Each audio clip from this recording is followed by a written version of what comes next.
Brigitte Lahaie, Sud Radio, c'est l'instant Sexy News. Eh bien, Samuel Comblaise, c'est Flore Chéry, notre journaliste que nous retrouvons, et je crois qu'on va évoquer d'une certaine manière le conflit ukrainien. Bonjour Flore. Oui, bonjour Brigitte, bonjour Samuel. Bonjour. Alors oui, on va parler du conflit ukrainien. On est habitué, et puis on va aussi parler de Pornhub, on est habitué aux grandes opérations de communication de Pornhub, une des principales plateformes pornographiques mondiales, qui prend souvent part aux préoccupations de la jeune génération tout en surfant sur l'actualité mondiale. Rappelez-vous, il y a de ça 2 ans, ils avaient rendu accessible gratuitement leur compte premium au tout début de la pandémie, un moyen de nous occuper quand les chaînes d'information répétaient en boucle qu'il fallait rester à la maison. Et selon certains tweets, ils réitéreraient en se positionnant dans le conflit entre la Russie et l'Ukraine. Alors par décence, je vous rassure Brigitte, je vais évidemment me retenir de faire tous les jeux de mots comme comparer les actrices porno à des bombes atomiques ou des avions de chasse qui portent de beaux obus. Ce serait vraiment de très mauvais goût. Ce serait mieux, oui. Ce sera mieux. Donc certains tweets ont émis ce week-end l'idée que Pornhub se positionne en faveur de l'Ukraine en accompagnant les mesures restrictives à l'encontre de la Russie et en rendant son site inaccessible dans ce pays. Bon, moi personnellement, je me dis que si les militaires russes pouvaient se taper une quiche à la maison plutôt que d'aller se pignoler sur leur calage de l'autre côté du Donbass, ce serait peut-être mieux. Ce serait certainement même l'inverse qu'il faudrait faire, offrir à tous les Russes un compte gratuit premium, comme c'était le cas pendant le confinement. Ça leur ferait peut-être oublier 2 secondes leurs élans patriotiques et leur poussée désordonnée de testostérone. Mais enfin, il semblerait que ce soit une fake news. Personne chez Pornhub n'a réellement communiqué dessus.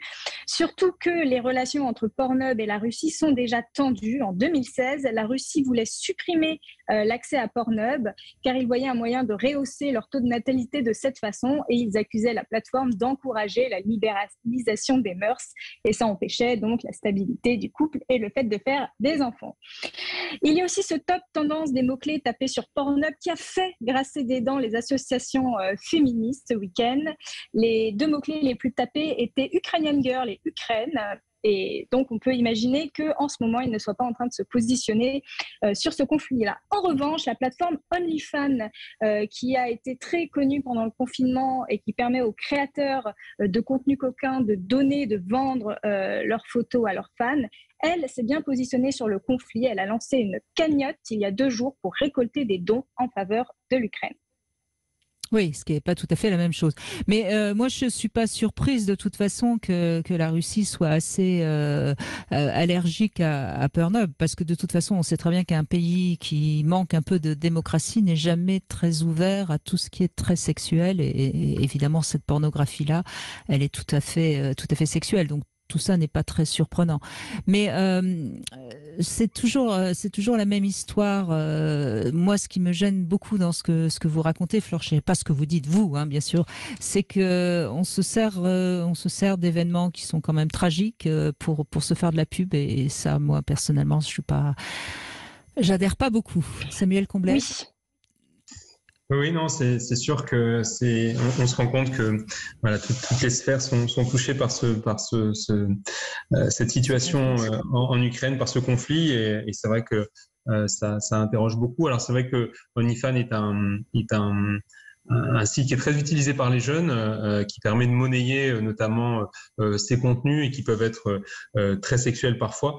Voilà, j'entends ce que vous dites, Brigitte, et ça permet quand même aussi en même temps de pouvoir sensibiliser, interpeller aussi peut-être les jeunes qui, à mon sens pour l'instant, ne se préoccupent peut-être pas suffisamment de ces questions, en pensant que c'est des questionnements qui concernent plus les adultes qu'eux, et je pense que les adolescents, ils ont besoin aussi d'intégrer ce qui se passe géopolitiquement et notamment ces questions-là me semblent être importantes. Alors juste sur OnlyFans, on va peut-être pas parler d'adolescents parce que c'est censé être une plateforme réservée aux personnes majeures avec de contenu adulte. Oui. Donc mais malheureusement, je suis pas sûre que le terme adolescent soit approprié pour parler de ça. Oui, mais je pense qu'ils savent cliquer sur la touche j'ai 18 ans. Je pense que les 14, 15, 16 ans, ils vont certainement beaucoup. Vous avez raison, Flore Chéry. On est obligé de rappeler la loi, bien sûr. Oui, Samuel, pardon.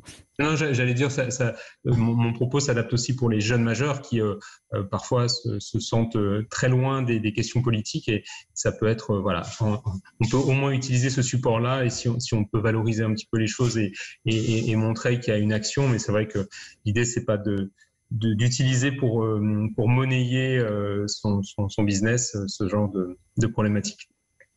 Voilà. Après, dans le cadre, et je le rappelle, dans le cadre de Pornhub, c'est certainement une fake news qui a été lancée sur Twitter. Donc, eux, ils ne sont pas forcément incriminés. Maintenant, OnlyFans, voilà, c'est permis de prendre part là-dedans, mais d'une autre façon qui semble plus modérée. En tout cas, ce qu'on peut toujours dire, c'est que la liberté passe toujours par une liberté sexuelle et une liberté pour les femmes. Voilà, c'est toujours bien de le rappeler, et c'est sur quoi on travaille tous les jours dans cette émission. Et vous aussi, Fleur Chéri. Je rappelle le titre de votre roman, Matriarchie, qui était sorti aux éditions de la Musardine. Et on peut bien sûr vous retrouver aussi sur union.fr ou sur mysweetfantasy.com.